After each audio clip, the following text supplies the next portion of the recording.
አንተ እየሞትክ አማራ ወደ ኋላ እየሄደ በተለይም ደግሞ መፈጸም ማይገባቸው ዘግናይ ድርጊቶች እየተፈጸሙ ይሄንን ሊያቆም የሚችል ስራ ከመስራት አኳያ መተባበር አለ። ወጠን ግን በህዝባችን ላይ ከድጡ ወደ ማጡ የጋለ የብረት ቀንበር ጭነንባቸው ቆይተናል። ከዚያ መረጃ የሚሰጥ ሰው ሚስጥሩ ስለሚወጣበት እንዲመጣ የማይፈልግ አመራር አለ። በመምጣታችን የከፋ አመራር አለ። ደስተኛ የሆነ አመራር ግን አለ። ከምንም በላይ ሰላም የሚናፍቀው ከምንም በላይ ቤተሰቦቻችን እንዴት እንደሚንገላቱ እናንተ እዚህ ቁጭ ብላችሁ ነው። እኛ እዛ ስናያቸው ግን እናለቅሳለን።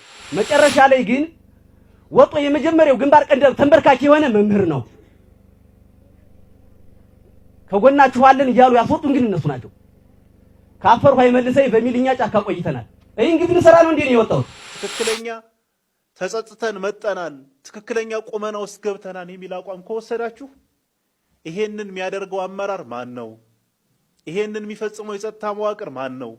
ኢቭን ከተማ አስተዳደራችን ውስጥ እየኖረ ይሄ ችግር እንዲቀጥል የሚፈልገው ኃይል ማን ነው የሚለውን ከማጋለጥ አኳያ መስራት አለበት። ለአማራ ህዝብ ጥያቄ ደግሞ እንደዚህ አይደለም። የራስ ገንዘብ መሰብሰብ፣ የራስ ገንዘብ ካሶኒ መግዛት፣ ፎቅ መገንባት ሳይሆንኛ ለአማራ ህዝብ ጥያቄ ይሄ የጠላ መጠጫ የሻይ የሌለው ዝም ብሎ በደረቁ እየሞተ የሚቀር ወጣት ነው እየወሰርን።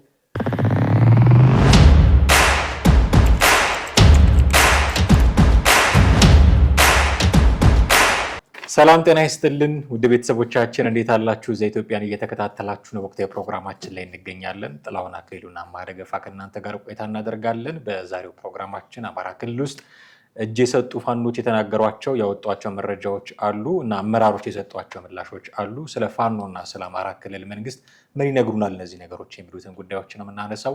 ምንጋብዛችሁ የተለያዩ ቪዲዮዎች አሉ። እነሱን መሰረት አድርገን ጥቂት ቆይታ እናደርጋለን። እስከ ፕሮግራማችን ፍጻሜ ድረስ አብራችሁን ትቆዩ ዘንድ የአክብሮት ግብዣችን ነው። ከኛ ጋር ሆነ። ጥሌ እንዴት ነህ? ሰላም ነኝ፣ እግዚአብሔር ይመስገን አለሁ። ደህና ነህ? አንዳንድ እጅ የሰጡ የፋኖ አባላት ፋኖ እንዲህ ያደርግ ነበር የሚሏቸውን ጉዳዮች ማውጣታቸውን ቀጥለዋል። ሰሞኑን በጣም ሰፋፊ ህዝባዊ ስብሰባዎችም እየተደረጉ ነው። የክልሉ አመራሮችም እነ ጀነራል መሐመድ ተሰማም ጭምር በተገኙበት እንዲህ አይነት ህዝባዊ ስብሰባዎች እየተደረጉ ነው እና እንዲህ ያሉ ከባባድ መረጃዎች እየወጡ ያሉት ህዝባዊ ስብሰባዎችም ላይ ነው፣ እንዲሁ ከአመራሮች ጋር በሚደረግ ውይይት ላይም ጭምር ነው እና ከባድ ነገሮች እየወጡ ይገኛሉ። ስንወጣ የነበረን ጥያቄ አለ። አሁን ግን የህዝቡን ጥያቄ ከድጡ ወደ ማጡ ወስደኗል የሚል ጥያቄ ሁሉ የሚያነሱ ሰዎች አሉ። እስኪ አንዳቸውን ሀሳብ ሰምተን እንመለስ። ጫካ ቆይቼ የሰላሙን ጥሪ ተቀብዬ ወደዚህ ግንቦት አካባቢ የገባው ነኝ። የተለያዩ ጥያቄዎችን ይዘን ነበር የወጣ ነው። ወጠን ግን በህዝባችን ላይ ከድጡ ወደ ማጡ የጋለ የብረት ቀንበር ጭነንባቸው ቆይተናል። ያ ማለት እንደ ሰሜን ጎጃም እንደ ደቡብ አቸፈርም አጠቃላይ እንደ ጎጃም በአጋጣሚ እንንቀሳቀስ ነበር። በወቅቱ ስንንቀሳቀስ ግን የነበረው ችግር የነበረ የማህበረሰቡ እንግልት መድኃኒዓለምና እኛ እናውቀዋለን የሰራነው። በወቅቱ ግን ከዚህ ወረዳ ላይ ስንወጣ ጋሻ ጃግሪ ሆነው የገፋፉን የሃይማኖት አባቶች፣ መምህራኖች፣ የሶሻል ሚዲያ ተጠቃሚዎች ነበሩ። መጨረሻ ላይ ግን ወጦ የመጀመሪያው ግንባር ቀደም ተንበርካኪ የሆነ መምህር ነው። ከጎናችኋለን እያሉ ያስወጡን ግን እነሱ ናቸው። ካፈርሁ አይመልሰኝ በሚልኛ ጫካ ቆይተናል። ይህ እንግዲህ እንሰራ ነው እንዴ ነው የወጣው? የሃይማኖት አባት ለምን ሰበክ ተብሎ ተይዞ ነፍሱ ሳይወጣ እየተቀበረ እስከ ህይወቱ እስከ ነፍሱ ሲሞትም ደግሞ ፍታት እንዳይደረግ የሃይማኖት አባቶች እየተንገራገሩ ተልኮ የሚቀበሉ የሃይማኖት አባቶች አሉ። እዚህ ያለ የሰላም አስከባሪ ሲሞት ማን ነው ሲፈታት ፈተው የሚቀስ ካለው? ያ ማለት ተልኮ ይቀበላል አሉ። ይህንን በመቃወም የወጣነው ዓላማ የተሳሳተ ስለሆነ የባሰ ከውጪ ታሪካዊ ጠላቶቻችን ጋር አብሮ ለመምጣት ሳቤ ሲኖር ለምን እንመጣለን በሚል ለምን መጠኑ ወገኖቻችን እንወጋለን በሚል መጣናል። እንደሰማኸው ይሄ ወጣት ያነሳቸው ነገሮች አሉ። ጥያቄዎች ነበሩን። ጥያቄዎቻችን ይዘን ነው ጫካ የገባነው። በኋላ ግን በመግባር ስናየው ህዝቡን ከድጡ ወደ ማጡ ነው የወሰድነው የሚል ነገር ተናግሯል። ከዛ ውጭ ደግሞ የእኛን እጅ መስጠት የማይፈልጉ አመራሮች አሉ፣ ተልእኮ የወሰዱ የሃይማኖት አባቶችም አሉ ብሏል። ስለ ሃይማኖት አባቶችም አንስቷል። ሌሎች እንዲሁ ደግሞ ከአመራሮች ጋር ስብሰባ ያደረጉ ሰዎች ስለደረሰው ውድመት ሁሉ ስለ ትምህርት ቤት መውደሞችም ሁሉ አንስተዋል። እስኪ እግረ መንገዴን አንዱን ላሳይ። ከዚያ መረጃ የሚሰጥ ሰው ሚስጥሩ ስለሚወጣበት እንዲመጣ የማይፈልግ አመራር አለ። እዚህ በመምጣታችን የከፉ አመራር አለ፣ ደስተኛ የሆነ አመራር ግን አለ። ከምንም በላይ ሰላም የሚናፍቀው ከምንም በላይ ቤተሰቦቻችን እንዴት እንደሚንገላቱ እናንተ እዚህ ቁጭ ብላችሁ ነው። እኛ እዛ ስናያቸው ግን እናለቅሳለን። ትምህርት ቤት በስንት እንትን የተገነባ ትምህርት ቤት የምግብ ማብሰያ ሆኗል፣ ወድሟል። ስታየው ሁሉ ነገሮች ያሳዝናል። አርሶ አደሩ ስታየው እሱ በቆሎ እንጀራ ነው የሚበላ፣ ለእኛ ግን ሳይወድ በግዱ ጤፍ ያወጣል። ወዶን አይደለም፣ መንግስትም ፈጥኖ ስላልደረሰለት ነው። እኔ ከደማሸሽ እንግዲህ ደማሸሽ ይሄ ከተማ ጥግ ነው። በአንድ ቀን 2.2 ሚሊዮን ብር ግብር ተሰብስቧል። ባላርፍ ላይ አርሶ አደሩ እየመጣ ማለት ነው። እንዳይቀር ማታ ማን ይደርስለታል? ጭንቅ ስለሆነበት ብቻ እያለቀሰ በእግሩ ከደማሸሽ ባላረፍ መጥቶ 2.2 ሚሊዮን ብር ለጽንፈኛ ቡድን ገቢ አድርጓል በአንድ ቀን። ምክንያታዊ እንኳ አይደለም የሚረሸኑ ሰዎች ምክንያታዊ አይደለም። እኔ በእርግጠኝነት በጦርነት ከሞተው እኔ ጅበላ ስንቆጥር ባለፈ በጦርነት ከሞተው እዚያው ራሱ ጽንፈኛ ቡድን የረሸነው ሰው ይበልጣል። ማንን ነው የሚረሽን? ነው የሚረሽን ማንን ነው? የአማራ ህዝብ ሞተ ብሎ አማራን እየገደለ እንዴት አይነት ትግል ነው? የአማራ እህት ተደፈረች ብሎ ራሳችን እየደፈርን እንዴት አይነት ትግል ነው? በጣም እኮ ነው የሚያስቸግረው። በጣም እኔ በገንዘብ አጠቃላይ በገንዘብ ስብስብ እንትን ሊያብረን አግዘን ብለው ገብቼ ነበረ። በአንድ አርሶ አደር 5500 ብር ነው የምናስከፍለው። አንድ ገመድ መሬት ያለውም 12 ገመድ ያለውም እኩል ነው የሚከፍለው። ህዝብ ያለቅሳል፣ በጣም ያለቅሳል። የወመችም ሲያየን ይስቃል፣ ግን ዞር ስንል በጣም ነው የሚያለቅሰው። አመራር ነኝ ይላል፣ የራሱን ወንድም ያስታጥቃል፣ ሌላውን የሚመጣውን ከሚኒሻ የደረት ትጥቅ ሳይቀር መሳሪያ ሳይቀር ይገፋሉ፣ ለወገናቸው ያስታጥቃሉ። ማህበረሰቡ ግብር ይከፍላል። በስጋ ቤት ተጥሎበታል፣ በሱቅ ተጥሎበታል፣ በጠላ ቤት ባረቂ ቤት ተጥሎበታል። ሰላሙን ጥሪ ይዘን እኛ ወደ ሰላሙ መጠናል። የመንግስት ዕዳ ያለባቸው የዘረፉ መጀመሪያ ያንን ለመክፈል የተቸገሩ ወደ በረሃ ሊገቡ ይችላሉ። ሌላው ግን የሰላሙን ጥሪ ተቀብሎ ሊመጣ ይፈልጋል። ለአማራ ህዝብ ጥያቄ ደግሞ እንደዚህ አይደለም። የራስ ገንዘብ መሰብሰብ፣ የራስ ገንዘብ ካሶኒ መግዛት፣ ፎቅ መገንባት ሳይሆን እኛ ለአማራ ህዝብ ጥያቄ ይሄ የጠላ መጠጫ የሻይ የሌለው ዝም ብሎ በደረቁ እየሞተ የሚቀር ወጣት ነው እየወሰርን ስናስገድል የኖርን ማለት ነው። መምር የነበረው ጦር አዋጊ ነው ሲሉ ሲሾም ለምን ይሆናል በማለት እየተፋለሰ ያለ አሁን ጦርነት የተከፈተም ለዚህ ነው። ግን መንግስት ይሄን ያህል አቅም እያለው አሁን ወርዶ ይሄ ቀደም ብሎ ቢሆን ኑሮ ይሁን ላይ ሆን ነበር ወይ አይሆንም ነበር። የሚመጣ ብቻውን የተቀመጠ በየጫካ ማት ሳለ ከአመራር ጀምሮ። ስለዚህ እንደሰማኸው ጥሌ በርካታ ነገሮችን አንስተዋል። ትምህርት ቤት እንደሚያወድሙ፣ በአንድ አርሶ አደር 5500 ብር እንደሚቀበሉ፣ በአንድ ቀን 2.2 ሚሊዮን ብር የሚሰበስቡ የፋኖ ቡድኖች እንዳሉ ሁሉ ነው እነዚህ አካላት ያጋለጡት። እና እኔ እንደውም ትኩረቴን የሳበው በጦርነት ከሞተው ይልቅ ራሱ ፋኖ የረሸነው ሰው ይበልጣል የሚል መረጃም እያጋለጡ ነው። እና ሪሊ ለአማራ ህዝብ እታገላለሁ ብሎ የወጣ አካል በዚህ ደረጃ ህዝቡን ማስመረር ነበረበት ወይ የሚል ጥያቄ እንድናነሳ ያደርገናል። ትክክል። አሁን ያልከው እንዳለ ሆኖ ከዛ በፊት የመጀመሪያው ተናጋሪ የሰጠው አስተያየት ላይ ከድጡ ወደ ማጡ ጥያቄያችን ሌላ ነበር። ጋለ የብረት ቀንበር ነው ጫንበት ህዝቡን ያነሳነው ጥያቄ አለ። ግን ጥያቄያችን አቅጣጫውን ስቶ ህዝቡ ላይ ቀንበር እንዳበዙ እንደጫኑበት ወይም መከራውን እንደጨመሩበት ነው እንግዲህ የገለጸው። ስንነሳ እንግዲህ ያለ ተናጋሪው ከተለያዩ ማህበረሰብ ክፍሎች ድጋፍ አግኝተናል። የሃይማኖት አባቶች አለ፣ መምህራኖች አለ፣ የሶሻል ሚዲያ አንቂዎች አለ፣ ሌሎችም ጠቅሷል። እንግዲህ የሃይማኖት አባቶች ሲባል እነማን ናቸው? ሁሉም ሃይማኖት አባት ይሄን ደግፍ እንደማይችል ታወቀ ነው። መምህራኖች ሲባል የትኞቹ መምህራኖች ናቸው?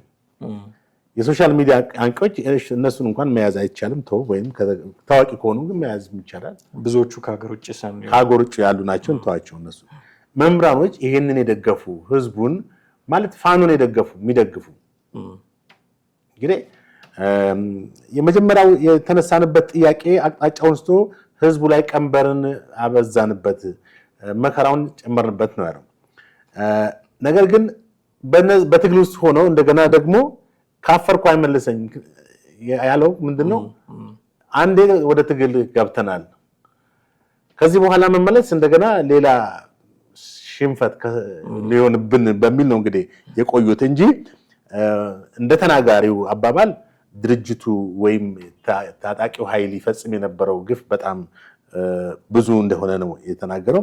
ምክንያቱም ቀብር እንኳን በአግባቡ እንዳይፈጽሙ ይካሄድ እንደነበረ፣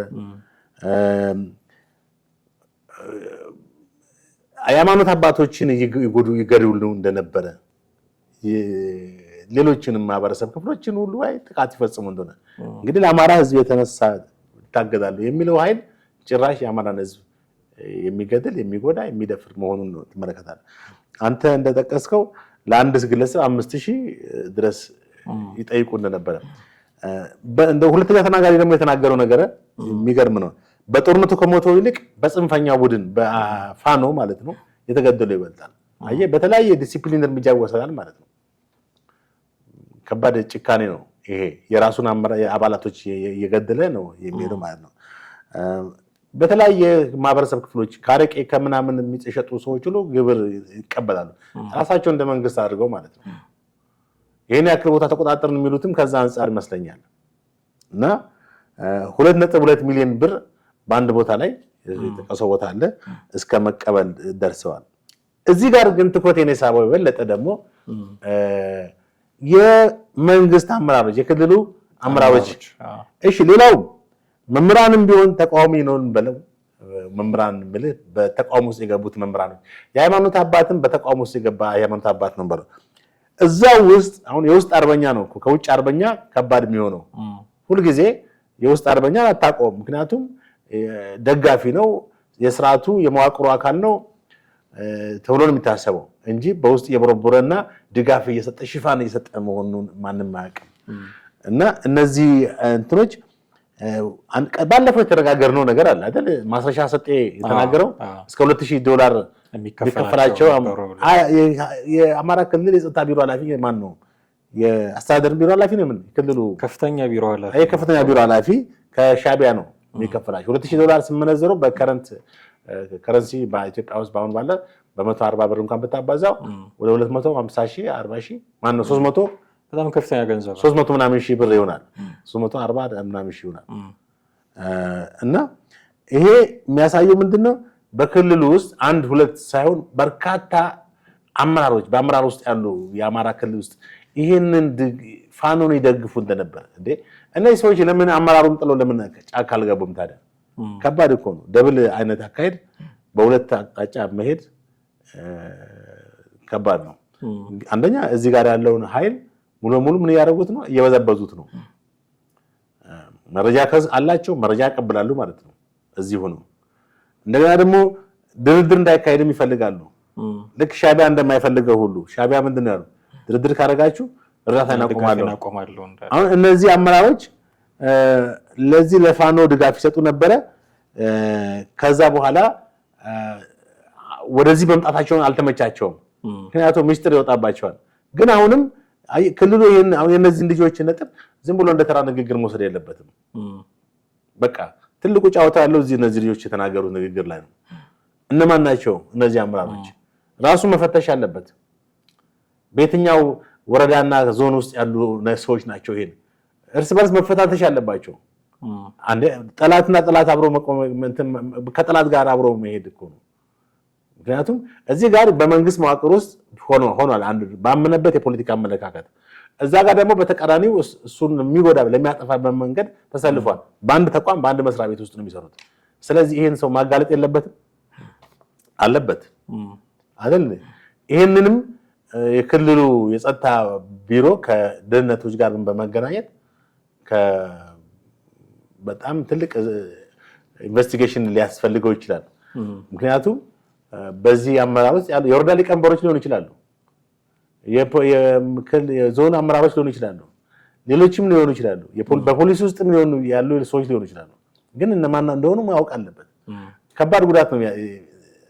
ምናልባት በሻሸመኔ ጥቃት ታስታውስ እንደሆነ በሻሸመኔ ጥቃት ዛሬ 4 ዓመት ሲካሄድ አጫሉ ሞት ጋር በተያያዘ ብዙ ፖሊሶች ብዙ አመራሮች ታስረዋል አይደል እንዴ? የክልሉ መንግስት እነዚህ አመራሮች እንደማን ናቸው የሚሉ አይደንቲፋይ ማድረግ አለበት፣ ነቅሶ ማውጣት አለበት። እኛ ለራሱ ህልውና አደጋ ናቸው በዚህ ነገር ላይ ተሳተፉት ፍንጭ አግኝተዋል። ከነዚህ ቀድሞ ፋኖ አባላቶች ፍንጭ አግኝተዋል። እንዳንመጣ የሚፈልጉ አለ እኮ። ምክንያቱም ከመጡ ሚስጥር ያወጣሉ፣ መረጃ ይሰጣሉ። በዛ ላይ ባለፈው ሳምንት ባቀረብነው እንትን ላይ ማስረሻ ሰጤ የተናገረው ንግግር አለ። እሱም ተመሳሳይ ነው የተናገረው። ተደጋገመ። ይሄ በተደጋገመበት ሁኔታ አሁን ክልሉ ዝም ብሎ ካለ በጣም ያሳዝናል። ወንጀለኞችን አቅፎ ነው የሚሰራው ማለት ነው። ወይንም በሱ የፖለቲካ እንትን ውስጥ የሌሉት ማለት የሚቃረኑትን ኃይሎች እሱን ሊያፈርሱ የሚችሉ ያሉትን ኃይሎች አቅፎ ነው የያዘ ነው ማለት ነው። እና ይህንን መረጃ የፖሊስ ኮሚሽንም ሌሎችም እንትን ኃይሎች በጋራ በመሆን ትልቅ የዘመቻ ስራ ሊሰሩ ይገባል። ያንንም ደግሞ ለህዝብ ይፋ ቢያደርጉ ደግሞ ጥሩ ነው። የደረሱበት የአማራም ህዝብ እንዲያውቀው ማን ምንድን ነው የሚለውን የደረሱበት ይፋ ቢያደርጉ ለህዝቡ የሚጠቅመውና የሚጎዳውን እያወቀ ነው። ምክንያቱም ያነቃል እኮ ነገሮች፣ እንደዚህ አይነት ነገር ያነቃዋል። አንድ ማህበረሰብ ያነቃዋል። ጥቅሙና ጉዳቱ የለየ ነው። የደገፋቸውም በመደገፉ ስህተት ውስጥ እንደተሳሳተ ያመነ ነው አይደል እንዴ? ኢቭን ከራሱ ከቀድሞ አባላቶቹ ይሄን ከተደመጠ ውጪ ሆኖ ይደግፋቸው የነበረ ሰው ራሱን በሚዛናዊነት መፈተሽ አለበት። አንዳንዱ እንግዲህ ጭፍን ጥላቻና ጭፍን ተቃውሞ ድጋፍ የሚያደርግ አለ። ማለት ጭፍን ጥላቻ ድጋፍ ማለት ምንድነው? ብቻ ይሄ መንግስት ስለጠላ የአብይን መንግስት ለማስወገድ ብቻ ሴጣንም ይሁን ለምን እንትን አይደራጅም እሱን እረዳለሁ የሚል ኃይል አለ። ይሄ ደግሞ ትክክል አይደለም፣ ሚዛናዊነት አይደለም። ምክንያቱም ለዚች ሀገር የሚበጀው ምንድነው የሚለው ነገር ነው ማሰብ ያለብን። እንግዲህ ባለፈው ተደጋግሞ እንደሰማነው የፋኖ ሁኔታ እኮ ሄዶ ወዴት ሄደ? ከኢትዮጵያ ጠላቶች ጋር የመገናኘት ሁኔታ ፈጠረ። ከነ ሻዕቢያና ከነ ህወሓት ጋር የመወዳጀት ሁኔታ ፈጠረ። ሻዕቢያ ደግሞ በዚህም ሆነ በዛ የግብፅ ተላላኪና አሁንም የግብፅ ቀኝ እጅ ነው። በኢትዮጵያ ጉዳይ ላይ ግብፅ የምትጠቀመው በዋነኛነት ሻዕቢያ ነው። አሁን ግብፅ ሻዕቢያን ብቻ አይደለም፣ ማንኛውም የፖለቲካ ድርጅት ማንኛውም ቡድን ስብስብ ካለ በየትኛውም መንገድ ለመርዳት ዝግጁ ናቸው። ኢትዮጵያ መንግስትን የሚቃወም ኢትዮጵያን ለመቃወም ጦር መሳሪያ የሚያነሳ ኃይል በየትኛውም አቅጣጫ ከተደራጀ ግብጾች በቃ ዳያሬዲ ፈቃደኞች ናቸው። ምክንያቱም በቃ እነሱ በህዳሴው ግድብ ያላቸው አቋም አሁንም ድሮም ዘብሴም ነው። ጭራሽ ጨመሩ። እንደውም ከተመረቀ በኋላ ማስተካከል ሲገባቸው ጨመሩ። ምናልባት ቅድማ ያየው የሶሻል ሚዲያ እንትን አለ ደግሞ እንግዲህ እርግጠኛ ይሁን አይሁን አሰብን ለግብጽ አሰብንና ጅቡቲ ላይ ያሉ ወደቦችን ለማልማት ስምምነት ላይ ደረሳለች። አሁን ግብጽ ለኢትዮጵያ ማተኛ መሆኑ በጣም እንግዲህ 100% ብዙ ነገሮች ማስረጃዎች ምንም ጥያቄ የለውም። አሁን የኢትዮጵያ መንግስትም እንደ ቆቅ መንቃት አለበት። እሷ ቀይ ባህርን አክሰስ የምታደርግበት በሺህ የሚቆጠር ኪሎ ሜትር ያላት ሆና እያለ አሰብና ጅቡቲ ላይ መታ አሁን ብላ ነው ምልህ ኢትዮጵያ በአጠቃላይ አሁን የህዳሴው ግድብ መመረቁን አንገብግቧታል። የእግር እሳት ሆነባት። አሁንም ክስ አላቆመችም። በተባበሩት መንግስታት ጸጥታው ምክር ቤት እያቀረበች ነው። ለተለያዩ አረብ ሊግም በግልጽ እንደውም የተናገሩት አስገዳጅ ህግ ኢትዮጵያ እንድትፈርም አዎ የህዳሴውን ግድብ በመዋጮ እንድትተዳደር በመዋጮ ማለት ምንድነው? ኢትዮጵያውያን ሳይሆኑ በባለሙያዎች በዓለም አቀፍ እንትኖች የእኛን ግድብ እኛ ማስተዳደር አቅቶን ከአሜሪካ ከአውሮፓም እና እንኳን ማስተዳደሩ መገንባቱ ማላቃተን እንኳን ማስተዳደሩ መገንባቱ ማላቃተን መተው የህዳሴውን ግድብ ማኒፑሌት እንዲቆጣጠሩ ስፈልግ ልዝጋው ስፈልግ በቃ እንደዛ ነው እኮ ቁልፍ የቤታቸውን ቁልፍ ስጡኝ ነው። እንደዛ ነው። የቤቱን የሳሎንም የመኝታ ቤቱን ቁልፍ ስጠኝና አንተ መግባት ስትፈልግ ቤት እኔ ከፍትልሃለሁ አይነት ነው። እና እንግዲህ አሁን አሰብን ምንም የትም አደርስም ባይዘው ጅቡቲንም ብታለማው ጥሩ ነው። ምንም ችግር የለውም። አንደኛ ኢትዮጵያ ጅቡቲ እኮ ከኢትዮጵያን ብታቋርጥ እኮ ብትጎዳው ራሷ ጅቡቲ ነች። ዋናው የጀርባ አጥንቷ ኢኮኖሚዋ ጅቡቲ የኢትዮጵያ ወደቡ መጠቀሟ ነው። አሰብን ደግሞ የጊዜ ጉዳይ ነው። ግብጽ ማንም ቢመጣ የጊዜ ጉዳይ ነው እንጂ ኢትዮጵያ አሰብን መጠቀሟ አይቀርም። የኢሳያስ መንግስት ኢተርናል ወይም ዘላለማዊ አይደለም። አንድ ቀን በእድሜም በምንም በበሽታም ሊሄድ የሚችልበት ታይም ይኖራል። ኢቨን አሁን ኢሳያስ የሚተካው ማንም የለም። ተኪም አላስቀምጥም። እሱና ማነሱ የማነ ገብረ መስቀልና ብቻ ናቸው አገሪቷን የሚመሩት። ስለዚህ ኢሳያስ መንግስት ምናልባት ከወደቀ ኤርትራ እንደውም ወደ አለመረጋጋት የምትሄድበት ሁኔታ ነው የሚኖረው። ከዛ ይልቅ ግን ያው ኢትዮጵያ ጣልቃ በመግባት በኤርትራ ያለውን ሁኔታ ትቆጣጠረዋለች የሚል ተስፋ አለኝ። ዓለም አቀፍ ሕጎችን በጠበቀ መልኩ ማለት ነው። እንዴት ነው የምትቆጣጠረው? ኢንተርናሽናል እንትን ይፈቅድላታል። ፒስ ኪፒንግ ለምሳሌ ሶማሊያ ላይ ፒስ ኪፒንግ አስገብተናል አይደል? ከአቶ መለስ ጀምሮ ኤርትራ ውስጥም እንደዛን ነገር ቢፈጠር ፒስ ኪፒንግ ከአፍሪካ ህብረት አማካኝነት የሌሎች ሀገራት ልምድ እንደማለት ነው። አሜሪካም ሰላም አስከባሪ ኃይል ልከው ነው። ሌላ ምንም አዲስ ነገር የለም። ኤርትራን እንዴት ነው የምንቆጣጠረው? ዓለም አቀፍ ህግ አለ እንጂ ዝም ብሎ ዘው ተብሎ የሚገባበት ሳይሆን በአፍሪካ ህብረት ልክ ሶማሌ ላይ እንደገባ ነው። ልካውን ግብጽ ሩዋንዳና ሱዳንም ተገብቶ የማረጋጋት ሁኔታ ተሰርቷል። ዘላለማዊ አይደለም ኢሳያስ መንግስት። ያው የሆነ ሆኖ መነሻችን ፋኖ ከነዚህም ኃይሎች ጋር ነው በጣም እና እነዚህ ወጣቶች ካነሷቸው ነገሮች እኔ ሁለቱ ነገሮች በጣም ትኩረት ማድረግ እፈልጋለሁ። የሃይማኖት አባቶችና መምህራን ያሏቸው ላይ ማንም ሰው የፈለገውን መቃወም የፈለገውን የመደገፍ መብቱ የተጠበቀ ነው። በግልጽ መነጋገር ካስፈለገ መንግስትን መደገፍም መንግስትን መቃወምም ይችላል። የምትቃወመውን መንግስት ግን ተቃውሞውን የምትገልጽበትን መንገድ ግን መምረጥ አለብህ። ከሚዋጋው ጋር እየተዋጋህ ከሆነ እቃወማለሁ የምትለው ሀገረ መንግስትን የሚነካ ጉዳይ ከሆነ በመንግስት እንደ ወንጀል ነው የሚታየው። ስለዚህ ምንም የሃይማኖት አባት ብትሆን ምንም የእውቀት አባት መምህር ብትሆንም አካሄድህን ግን ማጤን እንዳለብህ እነዚህ ልጆች ምስክርነት ይነግራል። አሁን በጥቅሉ የሃይማኖት አባቶች እንዲህ እያደረጉ ነው ማለት የምንችልበት ነገር የለም። ምክንያቱም የሃይማኖት አባት ሆነው መንግስትንና እነዚህን ወጣቶች ለማስታረቅ ሽማግሌ ለመሆን ብዙ የሚጥሩ ሰዎች እንዳሉ ስለምናውቅ መምህራንም በሙሉ እንዲያደርጋሉ ማለት አንችልም። የተለያዩ የስልክ ድምፆችን ሰምተናል። እነዚህ ሊያስተምሩ እየሄዱ ነው እንዲያደርጓቸው የሚሉ ትእዛዝ ሲወጣባቸው የሰማናቸው መምህራንም አሉ። ለሙያቸው የታመኑ የእውቀት ልጆቻቸው ለሆኑ ተማሪዎች የታመኑ መምህራንም ደግሞ ጭምር ስላሉ ማለት ነው።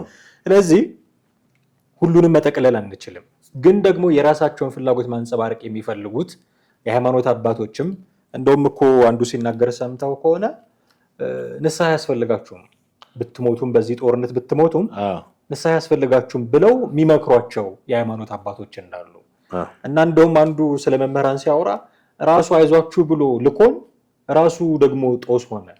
እኛኑ ልኮን እንደገና ራሱ ጦስ ሆነ። እሱ ራሱ ተዋጉ ብሎ ልኮን ተጎጂ ራሱ ሆነ የሚል ንግግርም ሁሉ ሲናገር ስለነበረ ስለዚህ ሊቃወሙ ይችላሉ፣ መብታቸው ነው። ዴሞክራሲ ያለ ካለን ምድሪቱ ላይ መቃወም መደገፍን መብታቸው ነው። ግን የምትቃወምበትን መንገድ ሼፕ ማድረግ ደግሞ ኃላፊነት አለብህ። እስከ መቼ ነው በውጊያ የምትቃወመው? ደግሞ መምህር ሲሆን ሀሳብ አዋጥቶ እንዲቃወም እንጠብቃለን አይደለም? የእውቀት አባት እንደመሆኑ መጠን ሀሳብ አዋጥቶ እንዲቃወም እንጠብቃለን። የሃይማኖት አባትም ደግሞ ቢሆኑ ሰላም እንዲመጣ እንዲሰብኩ የፈለገ ተቃዋሚ ቢሆኑ በሰላም ነውና ሁሉም ነገር መሆን የሚችለው ሰላም እንዲያመጡ እንዲሰብኩ ነበረ የምንጠብቃቸውና በዚህ ደረጃ እነሱ ከተገኙ እነሱ አይዟችሁ ብለው የላኳቸው ወጣቶችማ እንዴት ባለ ሁኔታ ሊገኙ ይችላሉ የሚለውንም ደግሞ እንዲሁ ማጤን የሚገባ ይመስለኛል።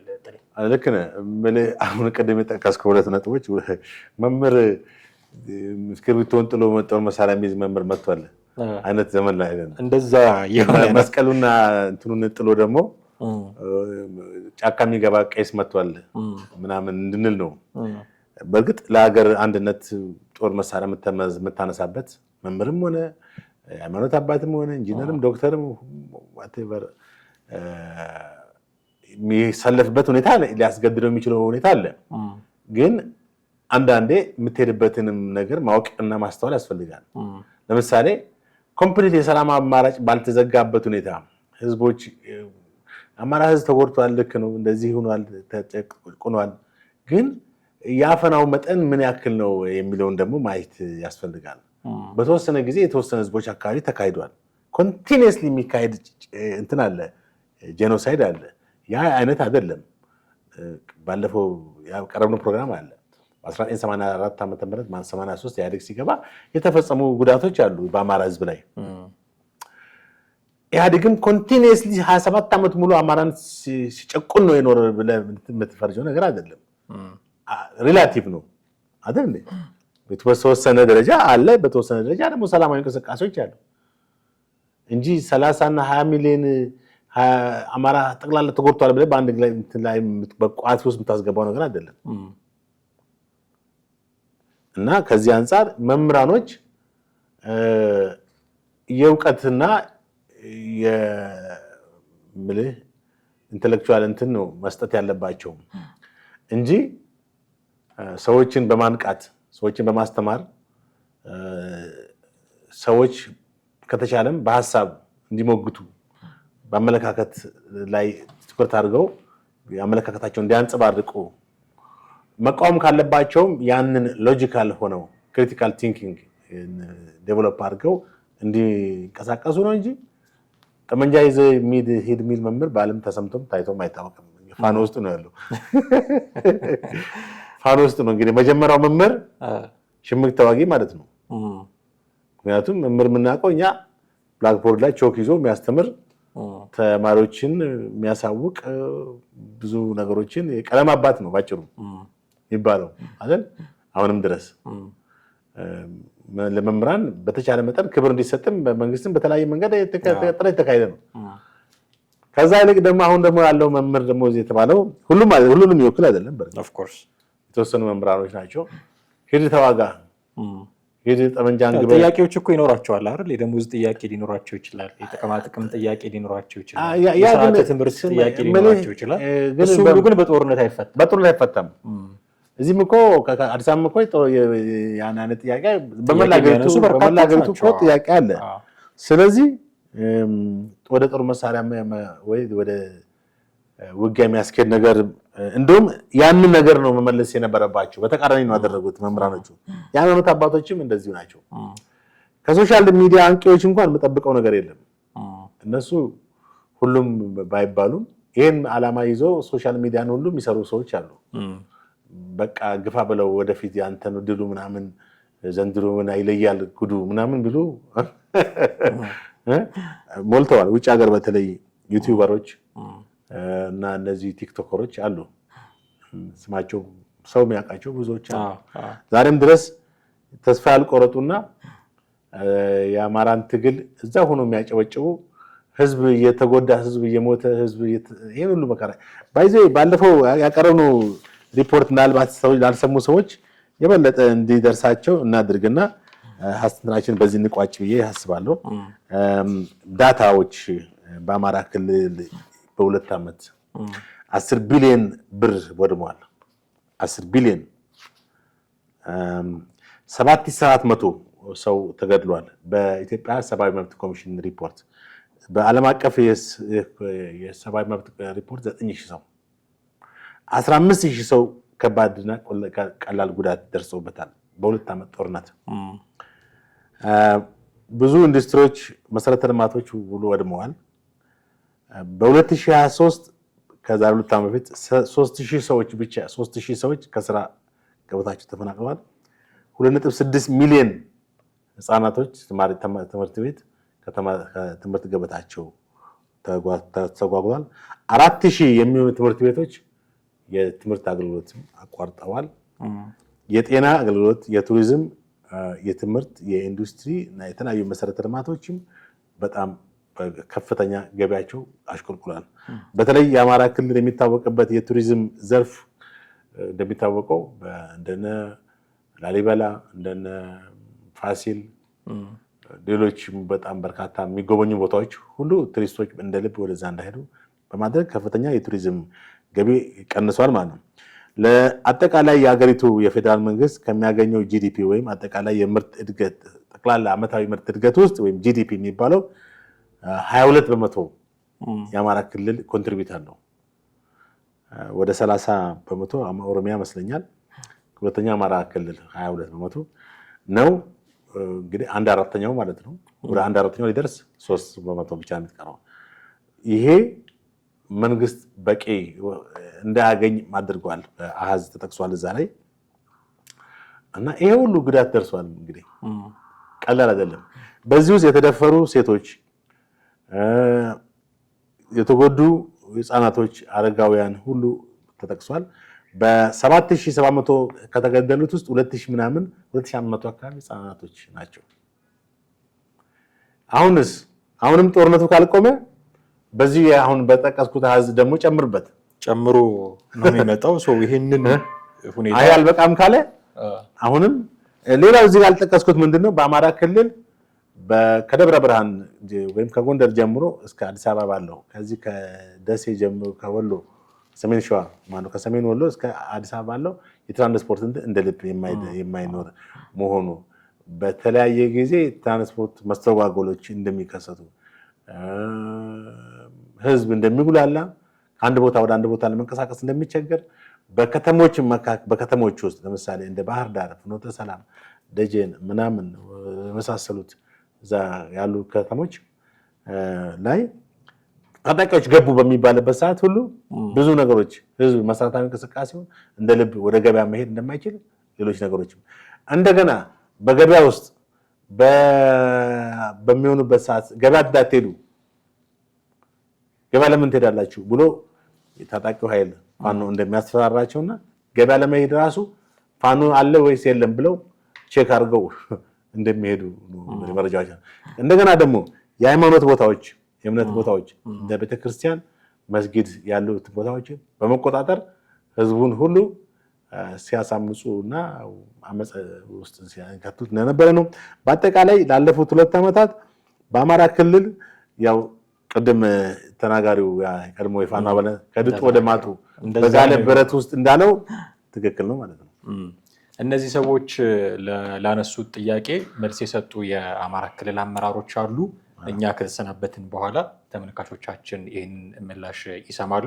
ለነበረን ጊዜ ግን እጅግ አድርጌ አመሰግናለሁ። ጥሌ ውድ ቤተሰቦቻችን እናንተም ከኛ ጋር ነበራችሁ ቆይታ እጅግ አድርገን እናመሰግናለን። ወጣቶቹ ላነሷቸው ጥያቄዎች በተዋረድ ያሉ የአማራ ክልል አመራሮች ምን ምላሽ ነው የሰጡት የሚለውን እኛ እንጋብዛችኋለን። ጤና ይስጥልኝ። ትክክለኛ ተጸጽተን መጠናል፣ ትክክለኛ ቁመና ውስጥ ገብተናል የሚል አቋም ከወሰዳችሁ ይሄንን የሚያደርገው አመራር ማን ነው? ይሄንን የሚፈጽመው የጸጥታ መዋቅር ማን ነው? ኢቭን ከተማ አስተዳደራችን ውስጥ እየኖረ ይሄ ችግር እንዲቀጥል የሚፈልገው ኃይል ማን ነው የሚለውን ከማጋለጥ አኳያ መስራት አለበት። አንተ እየሞትክ አማራ ወደ ኋላ እየሄደ በተለይም ደግሞ መፈጸም የማይገባቸው ዘግናይ ድርጊቶች እየተፈጸሙ ይሄንን ሊያቆም የሚችል ስራ ከመስራት አኳያ መተባበር አለ። አንዳንዱ ነገ ሲመጣ ሊያጋልጠኝ ይችላል፣ እንደዚህ ሊያደርገኝ ይችላል፣ ከስር ያልፈናቀል ይችላል በሚል ፍርሃት አሁንም የሚመጡ ሰዎችን ቅድም ባላችሁት መንገድ እንዳይመጡ በተለያየ መንገድ የማሸማቀቅ የማስፈራራት እንትኖች ይኖራሉ።